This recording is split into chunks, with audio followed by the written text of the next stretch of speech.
వాటిని గుర్తుపెట్టుకో, సక్సెస్ అయినాయే గుర్తుపెట్టుకుంటాం. అంటే ఎవరు ప్రొజెక్ట్ చేస్తాడు, ఫెయిల్ అయినటువంటి వాడిని గురించి ప్రొజెక్ట్ ఎవడు చేయడు కదా.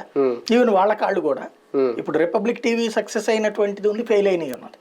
అట్లాగే అన్ని ఛానళ్ళు సక్సెస్ అయినవి, ఫెయిల్ అయినవి ఉన్నాయి నేషనల్ మీడియా. ఇప్పుడు ఎక్కడ ఎందుకు క్రిందటిసారి తెలంగాణ అప్పుడు ఎట్లా వచ్చినాయి, లేదా క్రిందటిసారి ఆంధ్రాది ఎట్లా వచ్చినాయి.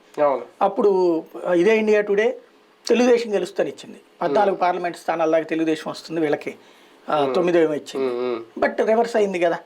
కాబట్టి సర్వేలకు సంబంధించినంత వరకు ఎవరి లెక్కలు వాళ్ళకు ఉంటాయి. కాకపోతే ఒక జోష్ నింపుతుంది. అంటే బేసిక్ గా ఏంటంటే ఇప్పుడు క్యాడర్లకు సంబంధించి వాళ్ళే ఎట్లా ఉందో ఏంటో అనుకునేటువంటి వాళ్ళకి తాత్కాలికంగా ఒక బికాజెన్సీ ఫోర్ట్ లాంటిది అనమాట. 47% అంటే వీళ్ళు చెప్తున్న దాని ప్రకారం వైసీపీకి 47%, 52% టీడీపీ కంటే ఒక 5% దగ్గరే అంత మార్పు అనేది వస్తుందా? సహజం. ఇప్పుడు 5% ఓట్ల దగ్గర ఎంత తేడా రాలా తెలంగాణలోనా? ఇక్కడ 2014లో 1.5% ఓట్లే కదా తేడా.